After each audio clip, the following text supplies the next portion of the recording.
Good morning, everybody. It's I'm sorry, it's Mooney Gucci here. How are you? It is Tuesday.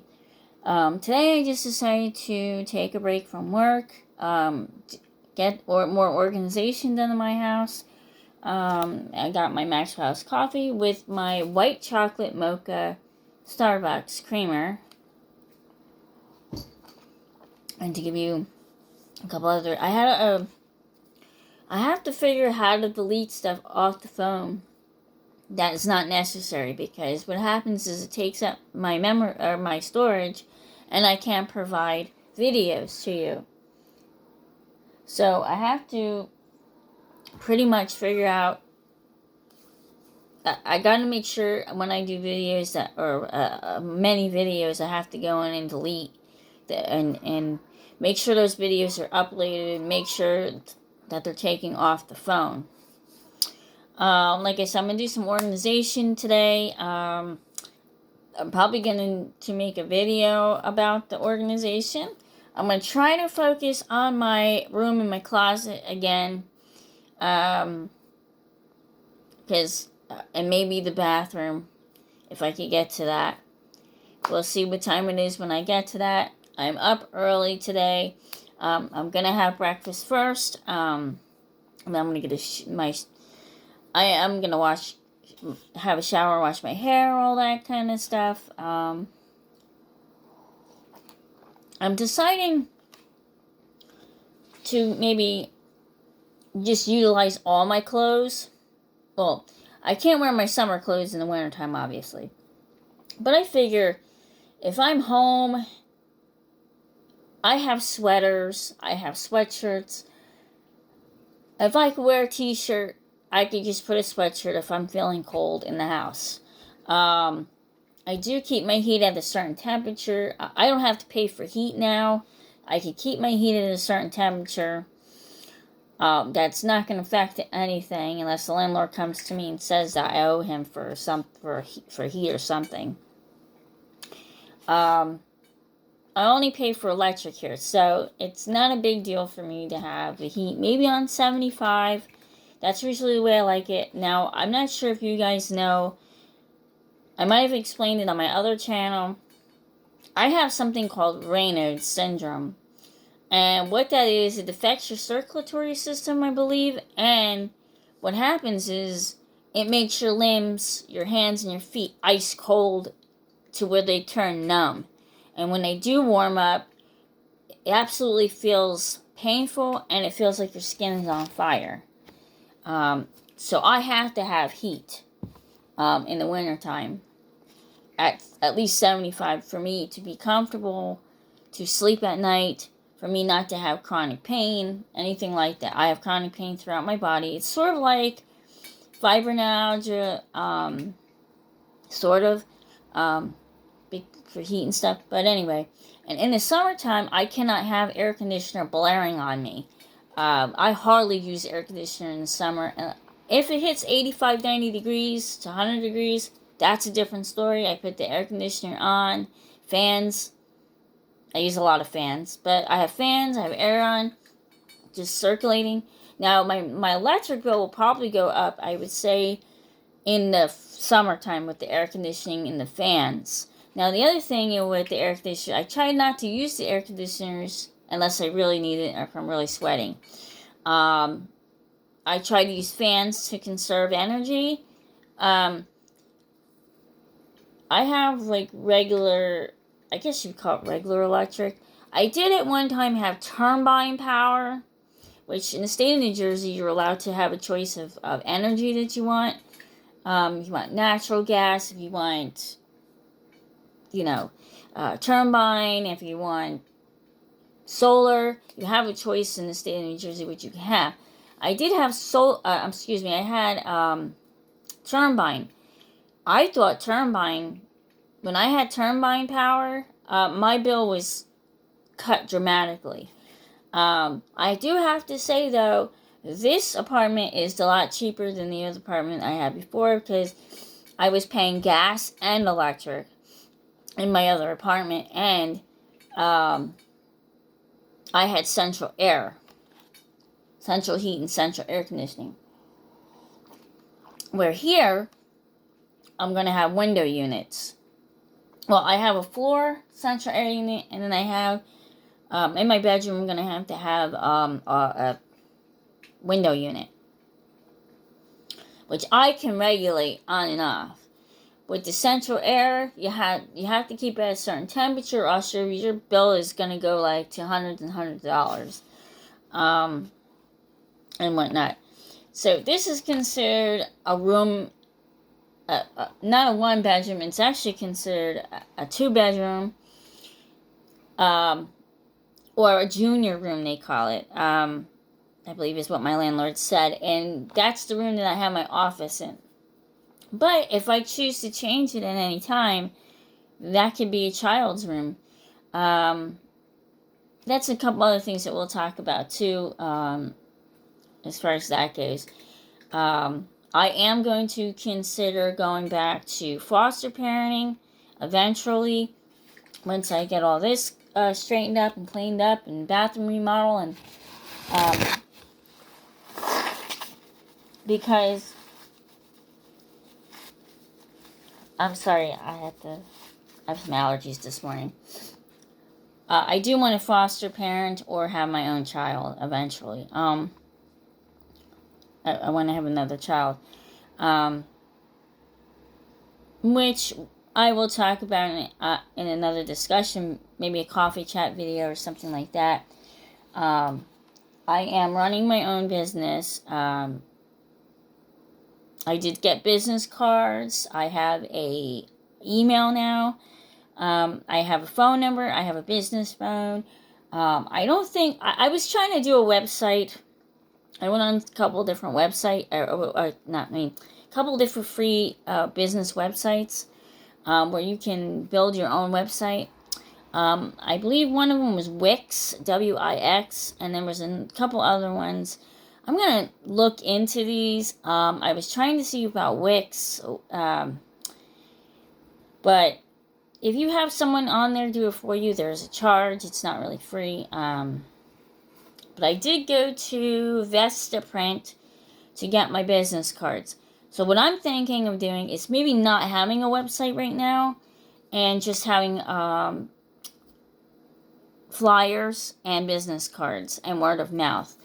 See how that goes. I do have some clientele. I'm also doing my other job also requires clients. So maybe I'm resourceful. So maybe if it has to do with insurance, any kind of insurance, and maybe if they don't want to purchase that type of insurance, maybe I can offer them some advocacy for some other stuff. Basically, my business is advocacy and working with people that way in the community to make sure that they access resources they might not know about, and getting that information out there. So, this is because I have lost my mother, I have lost my father, and I've lost my brother. My mother had no insurance when she passed away. My brother was diagnosed with cancer a couple years ago. He recently died. He'll be passed 1 year in May already. And his birthday and my mother's birthday are next month. So, but I did this for them. I did this advocacy stuff for them because there's a lot of people that get denied stuff. They will spend all of their... This is horrible. I mean, to get Medicaid, you have to... If you're very sick and you can't work, you literally have to spend everything you have to be eligible for Medicaid. If you own a home, they will literally tell you to sell your home to get Medicaid. You have to sell your home, sell your car, whatever you got to do to get Medicaid. Okay? You have to go into an apartment. You have to basically become low income. I don't think that's fair. I don't think it's right that they have, there's regulations that are like that. For people that work all their lives and to have a illness and then not have anything to help them. So I am here to make sure military vets, elderly, senior citizen, whatever, and for the people that are, okay, see, this is where people get, okay, there's stuff for seniors, there's stuff for military, some stuff. I'm not saying they get everything, but there's things in place for those folks. Okay, but if you are between the age of, if you're not a senior and you can't get Medicare and you're stuck, I'm talking about, like, because you could get insurance with your parents when to you're 26 years old, I believe, in the state of New Jersey. But after 26, you're on your own with health insurance. And you have to basically try to figure out to get some, or you have to be working and where your employer gives you insurance or something like that. So, anyway, but after 26, if you are in college still, if you are not working, and you're not covered by your parents, so from 26 to 55, usually you're considered a senior at 55. Not a lot of people know that. You get some senior benefits at 55, or start to get stuff from when you turn 55. So from 26 to 55, you're in a stuck hole trying to figure out insurance, okay, in most states. I don't know about all states. Certain states, you're in this like black hole of insurance. And you have to be really, really, really disabled. You have to spend all your money down to receive Medicaid. Not Medicare, Medicaid, which is from the federal government. And you have to get on something called supplemental income, and you have to prove and go back and forth to all these doctors and prove that you have a disability.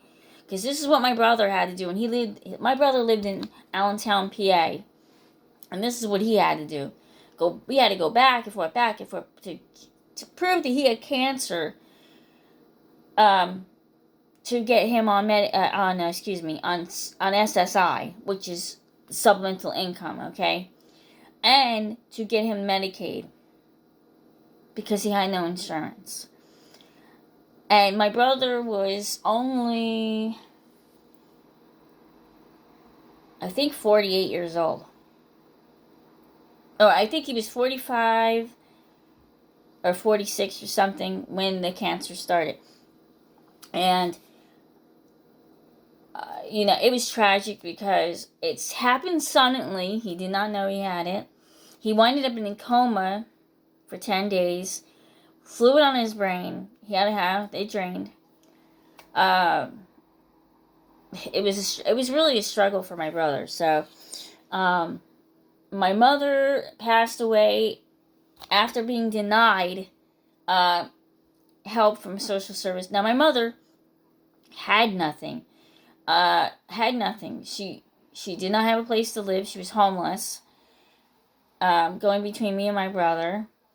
And she literally had nothing. And because she was still trying to hold on to her job, they told her, social service told her she made too much money. Now, that's ridiculous. And that was over, my mother died in 99. So in 99, that kind of shit was still going on. And it was years later. Now, if she was still here and they had workability Medicaid, guess what? She would have got, well, actually, no, now she would have been retired. She would have been retired and entitled to Medicare. Because now she's in her now she would have been in her 70s. But I'm just saying, my mom was 52 years old, and they told her, fuck you. Sorry for my language. This is an adult rating for YouTube. Let me just put that out there. And because I don't want to be snagged for that FCC, whatever it is, thing. Anyway, but they basically told my mother, screw you, you know, you're too young, you can't have Medicare or Medicaid. They didn't have workability Medicaid at that time. Now, my opinion on I love workability Medicaid for folks that can't get insurance with their employer. But now in the state of New Jersey and I believe New York, the state is required to provide, or the employer or whatever it is I think it's your employer, required to give you insurance. Any job. I was glad when I worked at Walmart. I had Blue Cross Blue Shield with Walmart.